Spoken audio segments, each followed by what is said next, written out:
Dear student, good morning. Gayatri PG college Sanchore की online classes में आपका स्वागत है। आज हम BSc part third organic chemistry के अंदर जो नेक्स्ट टॉपिक है केमिकल रिएक्शंस ऑफ थायोफिन और थायोल। थायोफिन या जो थायोल है उसकी जो रासायनिक अभिक्रिया है उसके बारे में हम डिस्कस करेंगे। इससे पहले लेक्चर में हमने थायोफिन या थायोल की कुछ केमिकल रिएक्शंस हैं जिसमें electrophilic substitution reactions, nitration, sulphonation, halogenation, Friedel Craft reaction, chloromethylation और वेल्समेयर फॉर्माइलेशन इस पर डिस्कस किया था।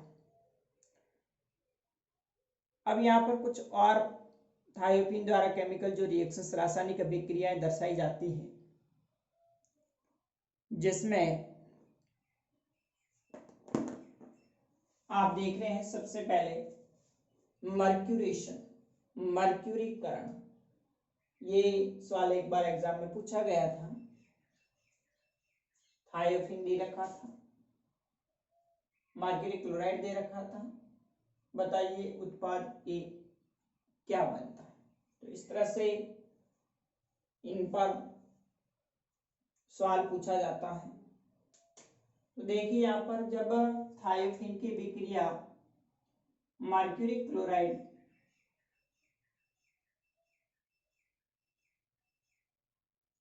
सोडियम एसीटेट की उपस्थिति में रूम टेम्परेचर पर जब इसको हीट किया जाता है तो 2 मर्क्यूरी क्लोराइड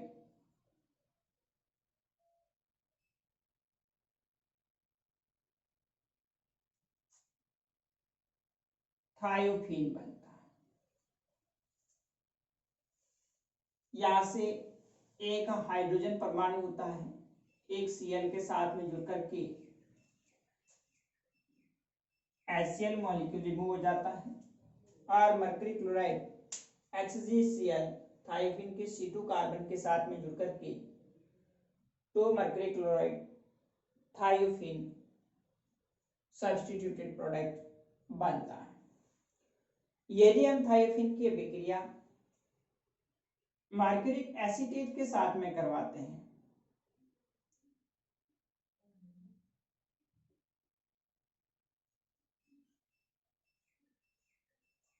साठ से 70 डिग्री सेंटीग्रेड ताप पर, तो आप देख रहे हैं यहाँ पर प्रत्येक कार्बन से एक एक हाइड्रोजन परमाणु, 4 हाइड्रोजन परमाणु 4 CH3COO समूह के साथ जुड़कर के 4 मॉलिक्यूल एसिटिक एसिड के रिमूव आ जाते हैं और प्रत्येक कार्बन के साथ HCOCH3 समूह जुड़कर के 2 3 4 5 टेट्रा एसिटॉक्सी मर्क्यूरी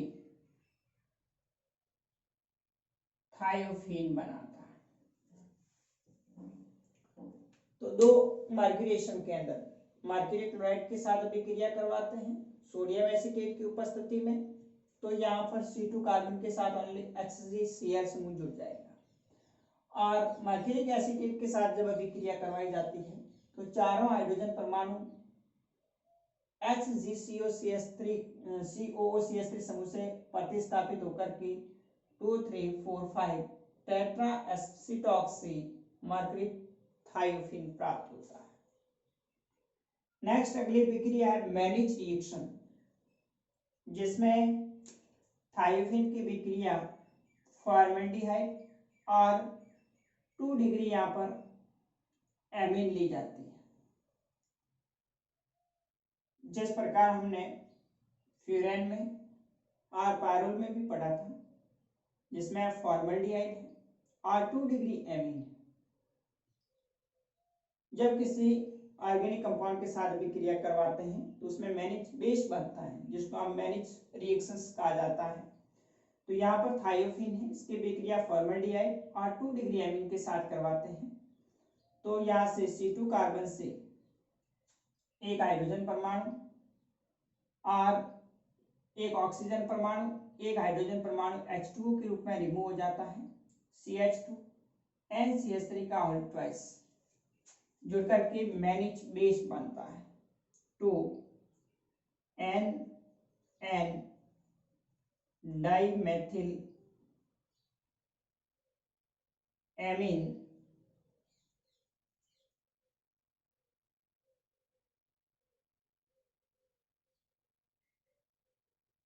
मिथाइल थायोफीन बनता है।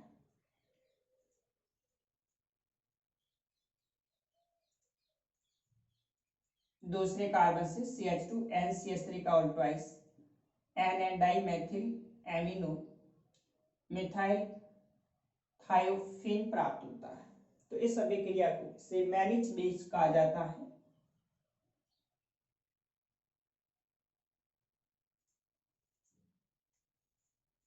मैनिच क्षार कहा जाता है। नेक्स्ट देखिए reaction with diazonium salt. Diazonium लवण लेते हैं, यहाँ पर हमने 2,4 डाइनाइट्रो एजोनियम सॉल्ट लिया है। इसकी अभिक्रिया थायोफीन के साथ करवाते हैं। तो यहाँ से N2 गैस के रूप में रिमूव हो जाता है और ये आकर के थायोफीन के C2 कार्बन के साथ में जुड़ करके तो डाइनाइट्रो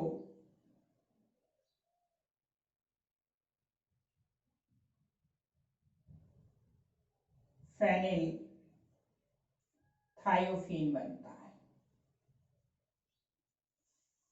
तो इस प्रकार से थायोफीन वो भिन्न भिन्न मर्क्यूरेशन, मैनिच रिएक्शन और डाइएजोनियम सॉल्ट के साथ अभिक्रिया करके भिन्न भिन्न सब्स्टिट्यूटेड प्रोडक्ट देता है।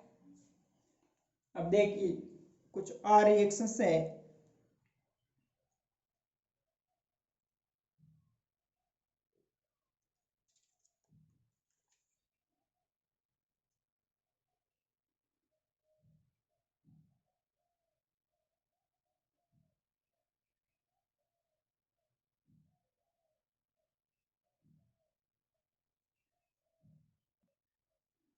देखिए नेक्स्ट अगली अभिक्रिया है रिडक्शन अपचयन।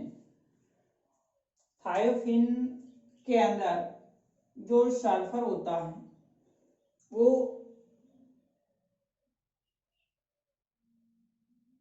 उत्प्रेरक विष के रूप में कार्य करता है, कैटालिस्ट पॉइजन के रूप में कार्य करता है, इसलिए इसका अपचयन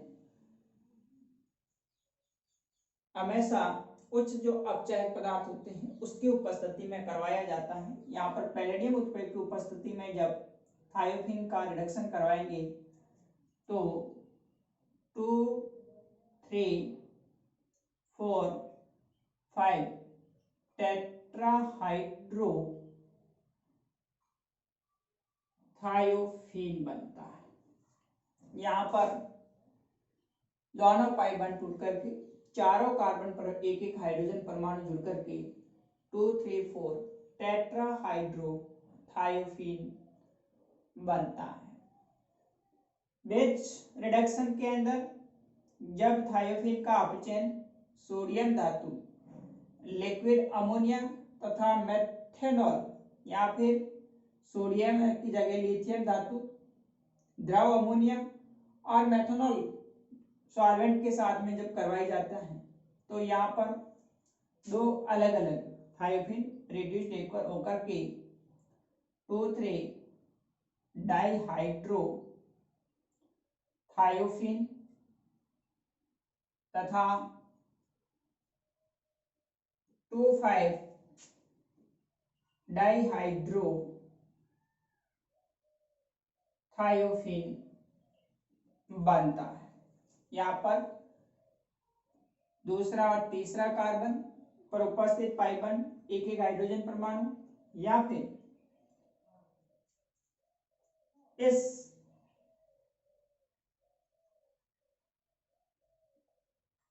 दूसरे और पांचवें कार्बन पर हाइड्रोजन परमाणु जुड़कर के 2,5 डाइहाइड्रो थायोफिन बनता है।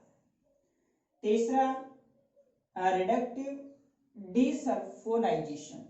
यहां पर हम जब थायोफिन का अपचयन रेने निकल एथेनॉल या फिर मेथेनॉल सॉल्वेंट 60 से 70 डिग्री सेंटीग्रेड ताप पर हीट करते हैं तो सल्फर परमाणु निकल सल्फाइड के रूप में पृथक हो जाता है और रिंग ओपनिंग द्वारा नॉर्मल ब्यूटेन बनती है प्लस निकल सल्फाइड। तो इस प्रकार से अगर एग्जाम में सवाल पूछा जाए कैटालाइटिक रिडक्शन के अंदर पैरेडियम दिया हुआ हो तो फिर टेट्राहाइड्रोथायोफिन बनता है। विच रिडक्शन के अंदर 2,3 या फिर 2,5 कार्बन के साथ हाइड्रोजन परमाणु जुड़ करके डाइहाइड्रोथायोफिन बनाएंगे। और रिडक्टिव डिसल्फोनेशन में यदि रेने निकल दिया हुआ है और एथेनॉल या मेथेनॉल दिया हुआ है तो यहाँ पर निकल उस सल्फाइड को लेकर के निकल सल्फाइड के रूप में अलग हो जाता है और नॉर्मल ब्यूटेन बनती है। नेक्स्ट अगली विक्रिया है ऑक्सीडेशन।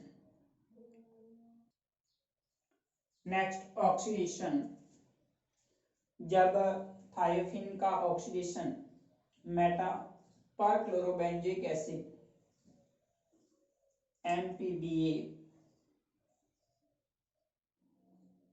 इसके उपस्थिति में करवाते हैं तो यहाँ पर सल्फर के साथ जुड़ करके थायोफिन सल्फोक्साइड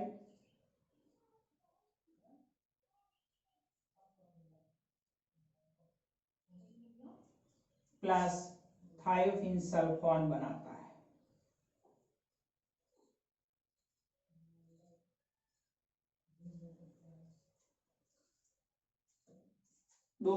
एक ऑक्सीजन परमाणु या फिर 2 ऑक्सीजन परमाणु सल्फर के साथ में जुड़ करके थायोफिन सल्फोन या फिर सल्फोक्साइड बनाते हैं। फिर आगे क्या होता है, इसमें 4+2 साइक्लो एडिशन रिएक्शन होती है और इस 4+2 साइक्लो एडिशन के अंदर साइक्लाइजेशन के थ्रू एक साइक्लिक एडक्ट उत्पाद बनता है।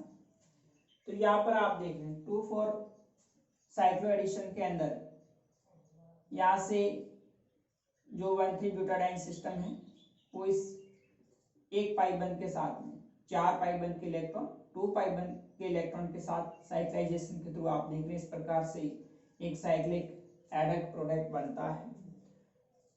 नेक्स्ट है अगली विक्रिया reduction with nucleophilic reagent. Nucleophilic reagent के अंदर ब्यूटाइल लिथियम के साथ जब अभिक्रिया करवाई जाती है ईथर सॉल्वेंट के अंदर तो यहाँ से एक हाइड्रोजन परमाणु ब्यूटाइल के साथ में जुड़कर के C4H10 ब्यूटेन के रूप में अलग हो जाता है और लिथियम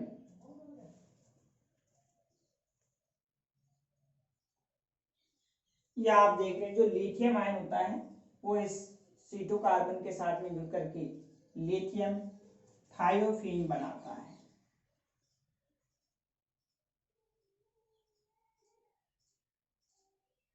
और ये लिथियम थायोफिन जब आगे इसकी विक्रिया एल्किल हैलाइड के साथ करवाई जाती है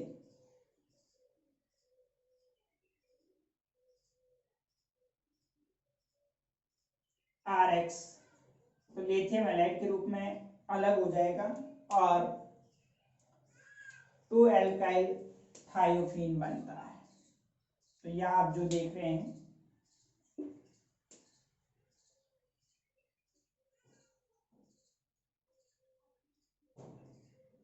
एल्काइल समूह C2 कार्बन के साथ जुड़ जाएगा और LiX लिथियम हैलाइड के रूप में अलग हो जाता है। 2 एल्काइल थायोफीन बनता है।